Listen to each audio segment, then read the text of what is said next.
Muraho neza, nitwa Vincent. Niba ari abantu bishimye ni abaturage bo mu gihugu cya Uganda mu kwiyamamaza mu gihugu cya Uganda bikomeje kuba ibintu byiza cyane. Bobi Wine wabiciye mu ndirimbo zigiye zitandukanye hano ku isi ya rurema akaririmba abantu bakamukunda cyane, ahanganye mu matora mu gihugu cya Uganda nawe arimo kwiyamamaza. Bobi Wine rero ejo yakoze agatangaza ubwo yari arimo kujya kwiyamamaza, hanyuma akagera ku muhanda akabona ahantu barimo botsa ibigori, agurira abaturage ibigori bararya barishima baraseka, ndetse yewe abantu baravuze bati uyu niwe perezida. Ariko si ubu Bobi Wine uhanganye na Museveni mu matora aho ngaho azabasha gutsindira amatora ra?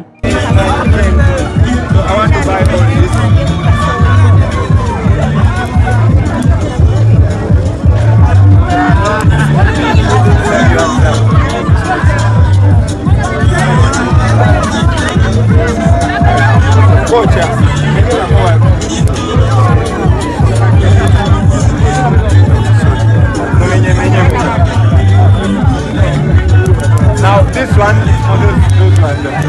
You give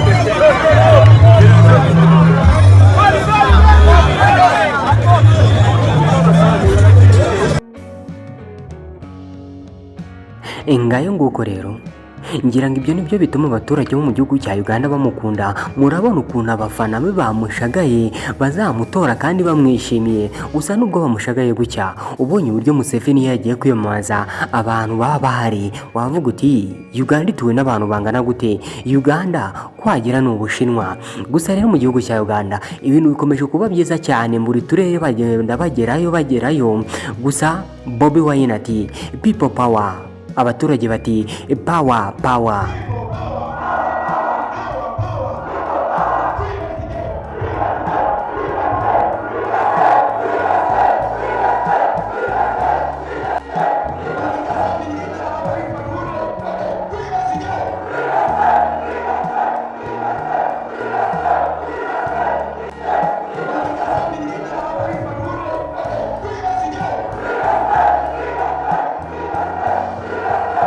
Bobi Wine rero amaze gufata abaturage bo mu gihugu cya Uganda amatwi, ndetse n'abo mu bindi bihugu. Hano mu Rwanda twaramukunze cyane kubera indirimbo ya Israel Mbonyi yaririmbye mu minsi yatambutse. Ubu ngubu bimaze kurebwa, cyangwa se aka video muri kubona yakoze kamaze kurebwa n'abantu miliyoni 5 zirenga. Ukibaza uti abanyarwanda ntibakoraga challenge za Israel Mbonyi, ariko uyu mugabo yarabikoze kandi birakundwa cyane. Ibyo biri gutuma rero abantu bareba ahantu hose ari kujya gukorera ikintu cyitwa kwiyamamaza. Muri Kisoro niho yakoreye iyi ndirimbo, ubwo yari yagiye gusura abaturage agasanga ni benshi cyane bakamukunda, nawe arabyishimira ataharirimba ngo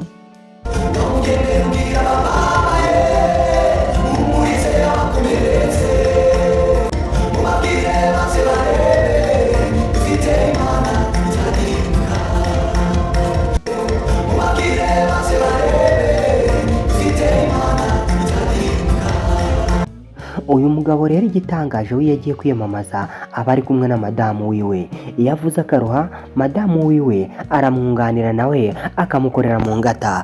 People power power power, abaturage bati people power. Bobi Wine cyangwa se madamu weti power power niyo tekanike bafite yo gukoresha, kandi abaturage bari benshi cyane. Iyo ahantu bari bujye kwiyamamariza hamaze gutangazwa, abaturage bagenda ari benshi cyane mu madarapo y'igihugu cya Uganda. People power, our power, abana munjere ngamani. People power, our power, NUP, everywhere.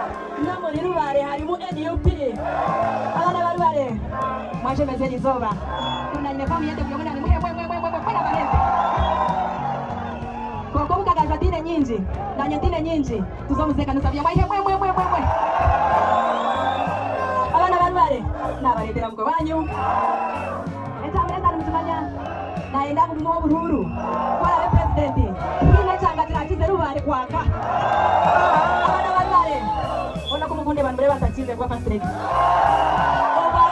oba presidenti nimwe mu burape nimwe buratera kanuru mugambo wa presidenti ni bakaba bari tera kanuramba kanana abana kabachi mwe muri bakabinyo 2015 ko kubanza mugende mutera karuru aho yarebe ambrero te hotiki aho yarebe ambrero te hotiki ntakarukira higuru nari ngenda kubebaza kushoza star mwe bari kushoza star batureta kuno mushaka batureta sari shayi biringa bibiri hariya rubare kugira ngo kwinjira mugemanzi mwe bari kwinjira mwe bari kuhagira mwe bari kutanshwaza kugira ngo Uganda niza kugira ngo abana bo witi bacinkunda abana barubare omukazo nzire kayonza agarara na barabya musente omuntu yakuretera ngaye nguko rero Bobi Wine yaramutse atanahari umugore murabona ko ashoboye ashobora kumwiyamamariza akavuga ati muzatora ahangaha ati rero icyo dushaka ni amajwi yanyu abaturage kandi baranabyishimiye. Ngaye nguko rero uko byifashe mu gihugu cya Uganda ni ibyishimo ku baturage bamwe na bamwe bitewe n'abakunzi babo cyangwa se bitewe n'abari kwiyamamaza kuri bo Bobi Wine, Museveni ndetse n'abandi bantu bagiye batandukanye, ariko abantu bahanzwe amaso ni Bobi Wine na Museveni gusa. Erika rero nkwisabire kunshigikira kandi kuri buta subscribe kugira ngo amakuru n'ibiganiro nzajya nkora bizajye bitewe kugira mu wa mbere. Nge rero mubanye muri iki kiganiro nitwa Vincent, mukomeze kugira ibihe byiza, ndabashimiye.